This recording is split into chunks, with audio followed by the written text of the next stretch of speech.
여러분은 어떤 사람이 가장 복 있는 사람인 것 같으십니까? 2025년 새로운 한 해를 시작하면서 지난 주일에 시편 1편의 말씀을 통해 복 있는 사람에 대한 말씀을 함께 나눴습니다. 시편 1편은 여호와의 말씀을 즐거워하고 그 말씀을 주야로 묵상하는 사람이 시냇가의 신기운 나무와 같이 철을 따라 풍성한 열매를 맺는 복 있는 사람이라고 말씀합니다. 그런데 사실 악한 세상 가운데 그렇게 살아간다는 것이 쉽지는 않습니다. 실제로 시편 1편은 악인들을 말할 때는 복수로 말하고 또 복 있는 사람을 말할 때는 단수로 말하고 있습니다. 개인적으로 하나님의 말씀을 묵상하며 이 복 있는 사람의 삶을 살아가는 것은 감사한 일이지만 동시에 악인들이 가득한 세상 가운데 홀로 복 있는 사람으로 살아가는 것이 얼마나 힘든 일인지를 보여주고 있는 것입니다. 그런 면에서 오늘 우리가 함께 나누려고 하는 시편 2편의 말씀은 시편 1편의 말씀과 연결되어 있습니다. 시편 1편이 복 있는 사람에 대한 그런 가장 기본적인 말씀이라면 시편 2편은 그런 복 있는 사람이 악인들이 가득한 세상 가운데서 어떻게 살아가야 하는가에 대한 실전편이라고 할 수 있습니다. 어떻게 하면 우리는 이 악한 세상 가운데서 복 있는 사람의 삶을 살아갈 수 있을까요? 먼저 우리는 하나님을 대적하는 것이 가장 어리석은 행동이라는 것을 알아야 합니다. 1절 말씀을 보시면 시편 2편의 말씀은 한 가지 질문으로 시작이 됩니다. 어찌하여 이방 나라들이 분노하며 민족들이 헛된 일을 꾸미는가? 어찌하며 라는 말은 why, 왜 라는 뜻입니다. 그냥 보기에는 이유를 묻는 것 같지만 사실은 놀라움을 표현하고 있는 것입니다. 보통 너 어떻게 그럴 수 있니? 라고 물으면 이것은 질문의 형식을 띠고 있어도 질문보다는 놀라움을 전하기 위한 표현인 것처럼 어찌하여 라는 말도 질문보다는 놀라움을 표현하고 있다고 할 수 있습니다. 그렇다면 어떤 일이 이렇게 놀라운 것일까요? 하나님을 따르지 않는 이방 나라들이 모두 분노하고 민족들이 헛된 일을 꾸미는 것이 너무 이해가 안 되고 놀랍다는 것입니다. 여기서 분노하며 라는 말은 풍랑이는 바다가 사납게 날뛰는 모습을 생각하시면 됩니다. 사람들이 흥분을 해서 큰 혼란을, 소란을 일으키고 있는 것입니다. 또한 그런 그들의 행동에 대해서 헛된 일을 꾸미는가 라고 말합니다. 여기서 이 꾸미는가 라고 번역된 히브리어 단어가 가진 이 본래의 뜻은 계속해서 중얼거리며 말하다입니다. 그래서 세상 사람들이 뭔가를 계속해서 생각하고 만들어내려고 한다는 뜻으로 이 단어를 사용한 것입니다. 근데 여기에는 좀 더 깊은 의도가 있습니다. 시편 1편과 2편을 비교해 보면 동일한 단어가 시편 1편에도 나옵니다. 시편 1편 2절에서 복 있는 사람에 대해 말하면서 오직 여호와의 율법을 즐거워하여 그의 율법을 주야로 묵상하는도다 라고 말할 때 묵상하는도다 라고 번역된 단어가 꾸미는가 라고 번역된 단어와 동일한 히브리어 단어입니다. 다만 차이가 있다면 이제 복 있는 사람은 항상 하나님의 말씀을 읊조리며 살아가고 하나님을 따르지 않는 이방 나라들과 민족들은 헛된 일들을 생각하면서 계속해서 중얼거리며 살아간다는 것입니다. 그렇다면 여러분의 삶은 어떻습니까? 지난 한 주간 여러분의 삶을 한번 생각해 보십시오. 하나님의 말씀을 묵상하며 살아가는 삶이셨습니까? 아니면 세상의 헛된 일들을 생각하며 살아가는 삶이셨습니까? 한번 우리가 살아가고 있는 이 세상을 여러분 생각해 보십시오. 이 세상은 정말 쉬지 않고 계속해서 움직이는 것 같습니다. 계속해서 뭔가를 계획하고 조직하고 확장하고 나라들과 민족들이 이 땅을 살아가는 모든 사람들이 쉼 없이 계속해서 뭔가를 만들어내고 있습니다. 근데 하나님께서 그런 세상을 향하여 바라보시면서 말씀하십니다. 어찌하여 이방 나라들이 분노하며 민족들이 헛된 일을 꾸미는가? 소란한 세상, 그러나 그 소란함 속에서 아무런 의미를 찾을 수 없는 무의미한 세상, 이것이 바로 우리가 살아가고 있는 안타까운 세상의 모습입니다. 이어지는 2절과 3절 말씀을 보면 성경이 좀 더 구체적으로 그런 세상의 나라들과 민족들이 스스로 꾸미려고 하는 헛된 일이 무엇인지를 설명하고 있습니다. 2절과 3절 말씀을 함께 한번 읽어보도록 하겠습니다. 세상의 군왕들이 나서며 관원들이 서로 꾀하여 여호와와 그의 기름 부음 받은 자를 대적하며 우리가 그들의 맨 것을 끊고 그의 결박을 벗어버리자 하는도다. 아멘. 하나님을 따르지 않는 세상에 대해 말하면서 이방 나라들과 민족들이라고 말했던 것을 이번엔 좀 더 구체적으로 군왕들과 관원들이라고 말하고 있습니다. 근데 여기에 세상의라는 말을 소유격으로 덧붙였습니다. 히브리어에서 어떤 단어에 소유격을 덧붙이는 것은 그것이 무엇인가에 속해 있거나 한정적이라는 것을 나타내기 위해서입니다.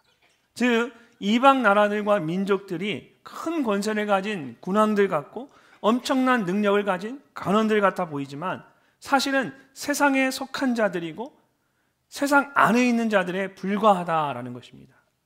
그런 그들이 하나님과 하나님께 기름 부음을 받은 자를 대적하기 위해서 나선 것입니다. 여기서 이 나섰다라는 말은 뭔가를 대항하여서 서다, 견디다, 저항하다라는 뜻입니다. 전쟁을 하기 위해서 대열을 갖추고 대항하여 선 모습을 생각하시면 됩니다.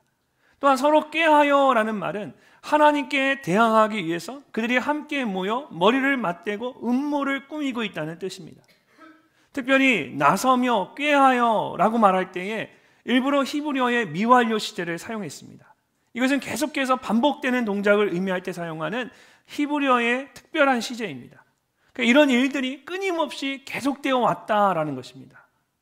어떻게 세상 사람들이 하나님을 두려워하지 않고 이렇게 하나님을 대적하고 함께 음모를 꾸밀 수 있는 것일까요? 그것은 그들이 스스로 많다라고 생각하기 때문입니다. 이런 말씀을 보시면 이방 나라들, 민족들, 세상의 군왕들, 관원들이 모두 다수를 의미하는 복수로 쓰여졌습니다. 반면에 하나님과 하나님께 기름 부음 받은 자는 모두 한 사람을 의미하는 단수로 쓰여졌습니다. 세상의 군왕들과 관원들이 모두 함께 머리를 맞대고 나섰기 때문에 한 사람에 불과한 하나님이나 그에게 기름 부음을 받은 사람은 결코 자신들을 이길 수 없다라고 생각한 것입니다. 그래서 그들은 서로에게 우리가 그들의 맨 것을 끊고 그의 결박을 벗어버리자라고 아주 자신 있게 선언합니다. 근데 이 모든 것이 정말 그들이 생각대로 되었을까요? 말씀을 자세히 보시면 그들이 하는 것은 모두 말뿐입니다. 분노하고 꾸미고 나서고 꾀하는 것 모두가 말하는 것과 관련되어 있을 뿐 구체적인 행동과는 아무런 관련이 없습니다.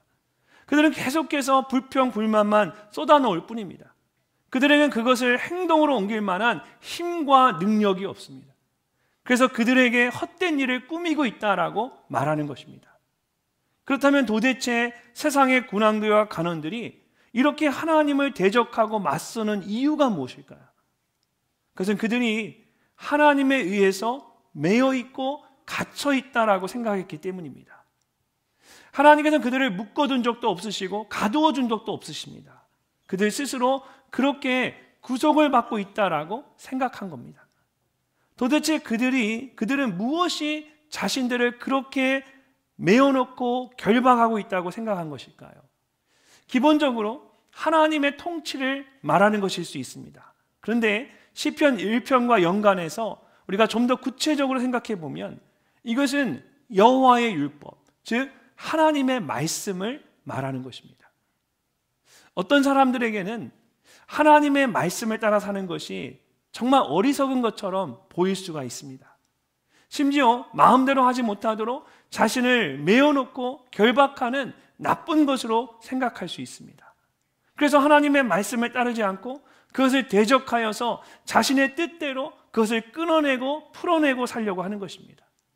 그러나 시편 1편에서 이미 말씀하고 있는 것처럼 그런 사람들은 바람에 나는 겨와 같습니다. 하나님께서 살짝 입김만 불어도 멀리 날아가 버리는 가벼운 인생에 불과합니다. 반면에 복 있는 사람은 하나님의 말씀을 따라 살아가는 것을 가장 큰 즐거움으로 여깁니다. 그래서 시냇가에 심기운 나무처럼 하나님의 말씀의 뿌리를 깊게 내리고 철을 따라서 풍성한 열매를 맺으며 살아가는 것입니다. 만약 여러분이 지금 하나님의 말씀을 따라 살아가지 않고 여러분의 생각대로 살아가고 있다면 여러분은 세상의 군왕들이나 관원들처럼 하나님을 대적하는 헛된 인생을 살아가고 있는 가장 어리석은 사람과 같습니다. 정말 지혜로운 사람은 하나님의 말씀을 나를 메워놓거나 결박하는 것으로 생각하지 않고 오히려 감사함으로 그 말씀을 따라 살아가는 사람입니다. 사랑하는 성도 여러분, 헛된 것만을 말하고 생각하는 세상의 어리석은 중얼거리는 말에 여러분의 마음을 빼앗기지 마십시오. 오히려 하나님의 말씀에 더욱 집중하고 즐거운 마음으로 그 말씀을 따라 살아가실 수 있기를 바랍니다.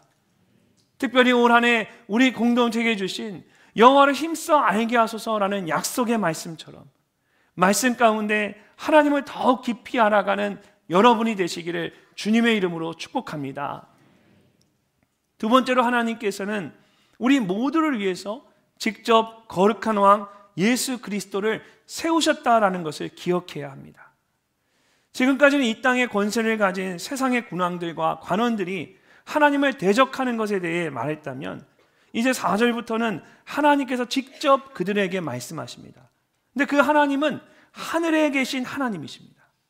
4절 말씀을 보시면 가장 앞에 하나님을 소개하면서 하늘에 계신 이가 라고 말하고 있습니다. 세상의 군왕들과 관원들이 이 땅에 속한 갇힌 존재라면 하나님은 하늘에서 그 모든 것을 보고 계시는 분입니다. 그렇다면 그 하나님께서 자신을 대적하는 이 세상을 향해 뭐라고 말씀하셨을까요? 4절부터 6절까지의 말씀을 함께 읽어보겠습니다. 하늘에 계신 이가 웃으시며 주께서 그들을 비웃으시리로다. 그때 분을 바라며 진노하사 그들을 놀라게 하여 이르시기를 내가 나의 왕을 내 거룩한 산 시온에 세웠다 하시리로다. 아멘. 하나님은 세상의 군왕들과 관원들이 절대 닿을 수 없는 하늘에 좌정하셔서 온 세상을 다스리는 분이십니다. 그렇기 때문에 하나님에 의해 창조된 피조물에 불과한 이 세상의 나라들과 군왕들이 스스로를 높여서 하나님을 대적하는 것은 하나님이 보시기에 웃음거리밖에 되지 않습니다. 하나님께서 그런 그들의 모습이 얼마나 헛된 것인지를 하나님 잘 아시기 때문에 그저 그냥 웃으실 수밖에 없는 겁니다. 근데 그들이 그런 헛된 일들을 계속해서 하니까 하나님의 웃음이 점점 차가워지면서 그들에게 분노하실 수밖에 없는 것입니다. 여기서 분을 바라며 진노하사라는 말은 모두 열과 관계가 있는 표현입니다. 즉 뜨거운 분노와 활활 타는 진노를 말하는 것입니다. 특별히 분을 바라며라고 말할 때 이 분이라고 번역된 히브리어 단어는 코라는 의미를 가진 단어에서 나온 것입니다. 그러니까 마치 코에서 뜨거운 콧김이 뿜어 나오듯이 하나님께서 분노하시는 모습을 상상하시면 됩니다. 이처럼 우리가 계속해서 하나님을 대적하고 악한 일을 하는 것은 하나님을 분노하게 하는 어리석은 행동입니다. 하나님께서 처음에는 어리석은 행동으로 여기고 웃으시지만 계속해서 그런 행동이 반복될 때는 더 이상 웃고 넘어가지 않으십니다. 히브리서 12장 8절에서 성경이 징계는 다 받는 것이거늘 너희에게 없으면 사생자여 친아들이 아니니라고 말씀하신 것처럼 하나님께서 때로는 불같이 진노하실 때가 있습니다.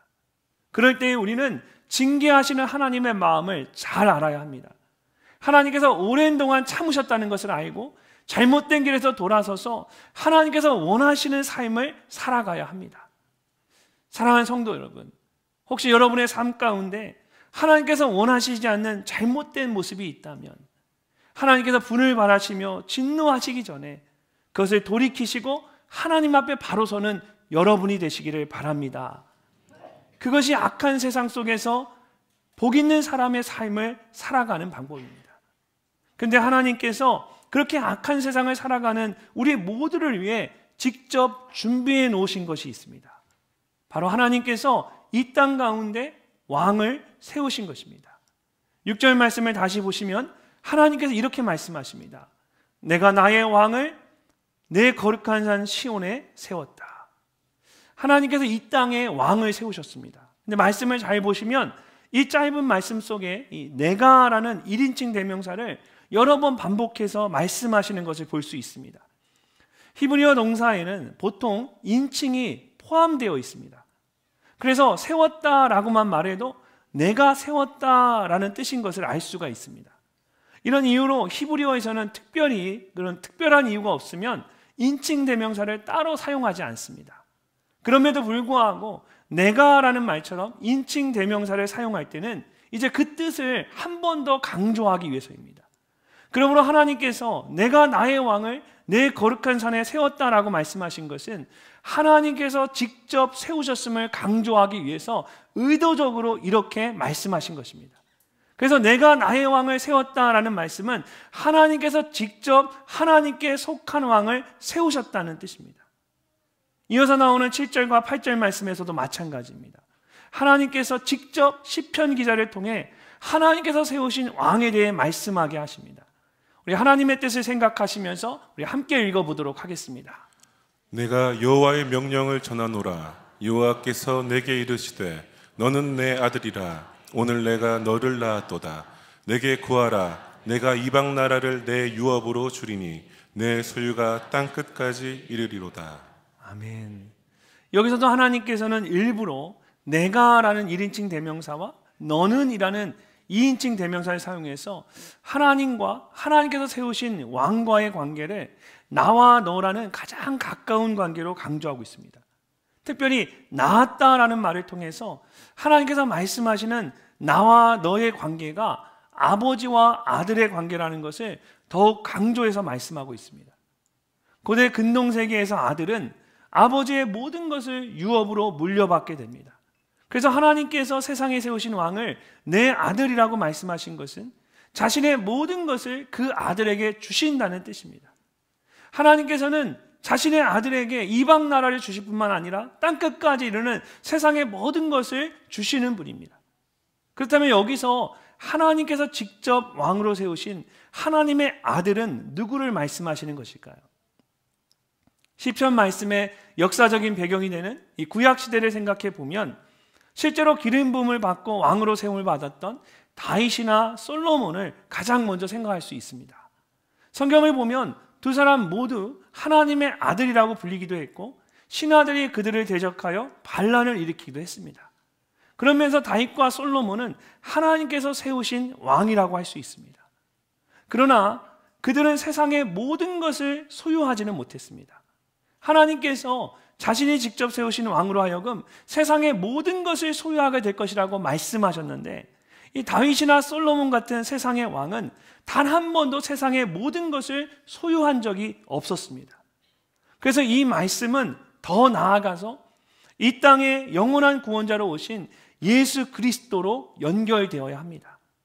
하나님의 아들이시며 온 만물과 세상의 모든 것을 소유하신 예수님께서 이 세상을 구원하기 위해서 메시아로 이 땅에 오셨습니다.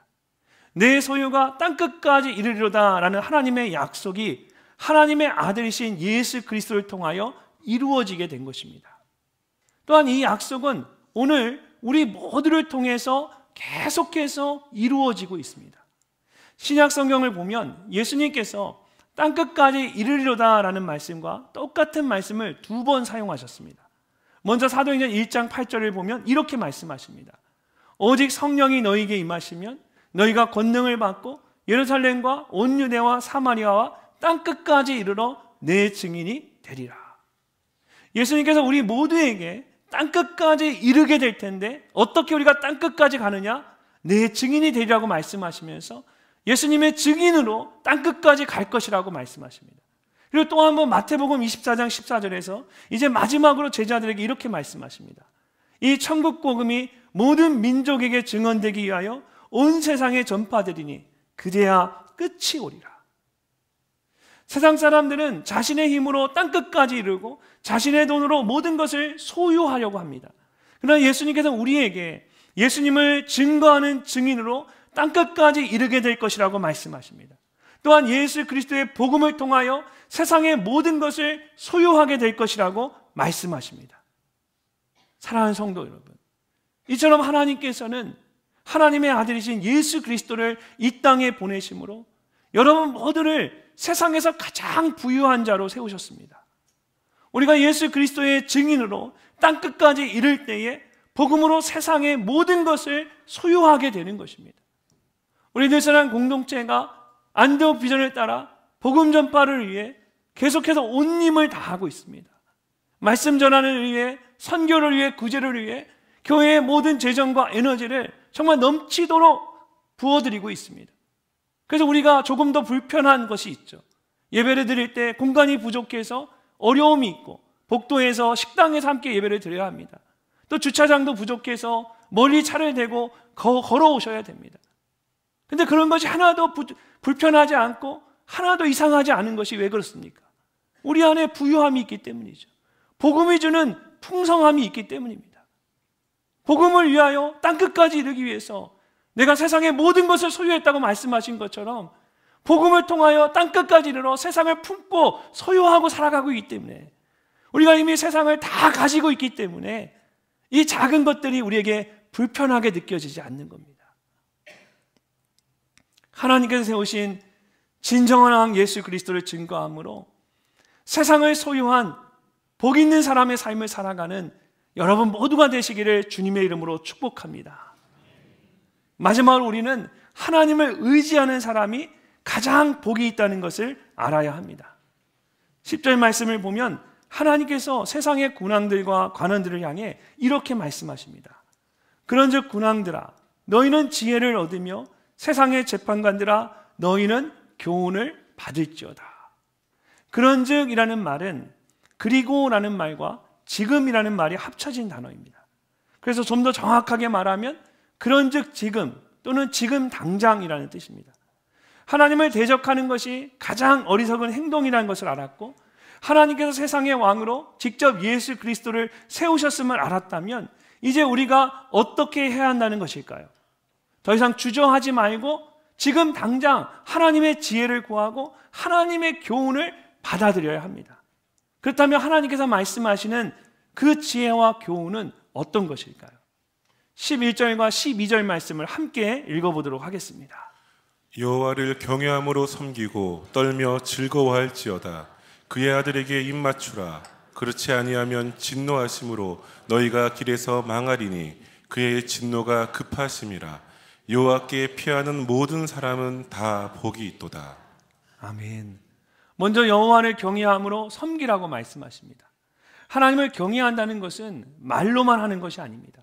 정말 하나님을 경외하는 것은 하나님을 섬기는 것입니다. 그렇다면 어떤 모습으로 하나님을 섬겨야 할까요? 방금 읽은 말씀을 보면 떨며 즐거워할지어다 라고 말씀하고 있습니다. 진정으로 하나님을 경외하며 섬길 때에 우리에게 이 두 가지 모습이 나타나야 합니다. 먼저는 하나님 앞에 두려워 떠는 모습입니다. 하나님이 얼마나 거룩한 분이고 얼마나 큰 능력과 위엄이 있는 분이라는 것을 안다면 그런 하나님 앞에 서서 섬기는 것이 두려울 수밖에 없습니다. 그래서 두려움에 떨며 하나님을 섬기는 것입니다. 근데 동시에 그런 하나님께서 나를 얼마나 사랑하시는지를 알면 기뻐서 춤을 출 수밖에 없습니다. 하나님은 온 우주를 만드신 분이고 모든 만물을 주관하는 분이십니다. 근데 그런 하나님께서 나 같은 사람을 기억하시고 나의 기도에 귀를 기울이시고 나와 함께 하신다는 것을 생각해 보십시오. 얼마나 감사하고 기쁜 일입니까? 그런 하나님을 생각할 때마다 두려워 떨면서도 기뻐할 수밖에 없는 것입니다. 진정으로 하나님을 경외하며 섬기기 위해서는 그래서 이 두 가지가 우리에게 항상 있어야 합니다. 근데 사람이 참 간사하게도 하나님에 대해 두려워 떠는 마음과 즐거워하는 마음을 모두 갖는 것이 쉽지가 않습니다. 하나님을 너무 두려워하면 하나님에 대해 즐거워하는 마음을 잃어버리게 되고, 하나님을 너무 즐거워하면 하나님을 두려워하는 마음을 잃어버리게 됩니다. 제가 처음 저희 교회 담임 목사로 부임을 하고 나서 이제 전심에 식사를 하는데 항상 목양실에 식사를 주문해서 넣어주는 겁니다. 처음에는 제가 코로나라서 각자 자기 자리에서 따로 혼자 식사를 하는 줄 알았습니다. 그런데 우연히 제가 교육자실에 나가보니까 교육자들이 다 같이 식사하러 나가고 아무도 없는 거예요. 저만 혼자 교회에 남겨놓고. 그러니까 담임 목사님이니까 교육자들과 함께 식사하는 것보다 따로 혼자 식사하는 것을 더 좋아하실 것이다 라고 생각을 했던 것 같습니다. 그리고 교육자들 입장에서도 담임 목사님과 함께 식사하는 것이 얼마나 어렵겠습니까? 불편하죠. 그런 마음은 제가 좀 감사한데, 그렇다고 제가 혼자 식사하는 걸 별로 좋아하지 않습니다. 저는 무엇을 먹느냐보다 누구와 먹느냐가 더 중요한 사람이라, 또 이제 조금이라도 이제 교육자들과 가까워져야 되잖아요. 그래서 함께하는 시간이 제게 좀 필요했습니다. 그래서 제가 이제부터는 특별한 일 없으면 항상 같이 함께 점심 식사 하겠다라고 이야기했습니다. 그랬더니 교육자들이 그 순간에 당황해서 어떻게 할 줄을 막 모르는 거예요. 제가 그렇게 불편한 사람은 아니거든요. 근데 이 담임 목사님이라서 제 옆에 선뜻 앉지도 못하고요, 또 어디를 앉아야 할지도 서로 망설이고 눈치만 보는 거예요. 그래서 제가 차를 탈 때, 저 식당에 갈 때 어느 순간 제가 알아서 먼저 타고 먼저 자리에 앉습니다. 그래서 제가 앉아야 다들 앉더라고요. 여러 사람 불편하지 않게 제가 그렇게 해요. 그래서 좀 더 이제 그 모습이 고맙기도 하고 안쓰럽기도 하잖아요. 그래서 좀 더 제가 편하게 대해주려고 제가 먼저 다가가서 말을 건네고 편안하게 이야기를 들어주면서 교육자들과 함께 했습니다. 근데 그렇게 시간이 조금 지나니까 이분들이 저를 너무 편하게 생각하기 시작하는 겁니다. 한 번은 점심시간이 되어도 아무 말이 없어서 제가 직접 교육자실에 나와봤어요. 그랬더니 불을 다 끄고 저만 빼놓고 다 밥 먹으러 간 거예요. 그러니까 제가 목양실에 있는데 제가 목양실에 있는 걸 잊어버리고 본인들만 다 가버린 거예요. 그 순간에 야, 이것도 안 되겠다 라는 생각을 하게 되었어요. 너무 거리가 있는 것도 안 되지만 그렇다고 너무 가까운 것도 결코 유익하지 않다는 것을 알게 된 겁니다. 그래서 요즘은 교육자들을 대할 때에 적당히 불편하고 적당히 편하도록 제가 그 선을 지키려고 신경을 씁니다. 제가 그렇게 하는 것은 그런 것을 좋아해서가 절대로 아닙니다. 제 성품상 사실은 그게 더 불편하고 어렵습니다. 그럼에도 불구하고 그렇게 하는 것이 저와 교육자들에게 서로에게 유익하다는 것을 알기 때문에 일부러 그렇게 하는 겁니다. 우리 모두가 하나님을 섬기고 교회를 섬길 때도 여러분 마찬가지입니다. 너무 두려운 마음만 가지면 아무것도 하지 못할 수 있습니다. 반면에 너무 편하게만 생각하면 내 마음대로 할 수가 있습니다. 그래서 하나님을 섬길 때는 우리 안에 두려운 마음과 즐거운 마음이 함께 있어야 합니다. 그래야만 항상 처음 하나님을 섬기듯 하나님을 경외하는 마음으로 끝까지 하나님을 섬길 수가 있습니다. 주보를 보시면 교육국에서 각 부서를 섬길 교육 목자들과 사랑의 학교를 섬길 목자들, 그리고 찬양대 대원들을, 그렇게 교회를 섬길 분들을 계속해서 찾고 있습니다. 물론 하나님의 일이기 때문에 쉽게 생각하고 섬겨서는 절대 안 됩니다. 그러나 그렇다고 해서 하나님을 섬기는 것을 너무 두려워해서도 안 됩니다. 하나님을 경외함으로 섬기는 것은 그런 두렵고 떨리는 마음 가운데 기쁨으로 하는 것입니다. 이제 다음 달 2월이면 2025년 블레싱 사역들을 소개하고 2월 마지막 주일은 사역 헌신 주일로 그런 여러 가지 사역에 헌신하는 시간을 갖게 됩니다. 지금부터 여러분 기도하시면서 준비하셔서 정말 떨림과 두려움으로 하나님을 섬기는 여러분 모두가 되시기를 주님의 이름으로 축복합니다. 이어서 12절 말씀을 다시 보시면 시편 기자는 그의 아들에게 입맞추라고 말합니다. 하나님의 지혜를 얻고 그의 교훈을 받는 것은 하나님을 경외함으로 섬기는 것과 함께 하나님의 아들이신 예수 그리스도에게 입맞추는 것이기도 합니다.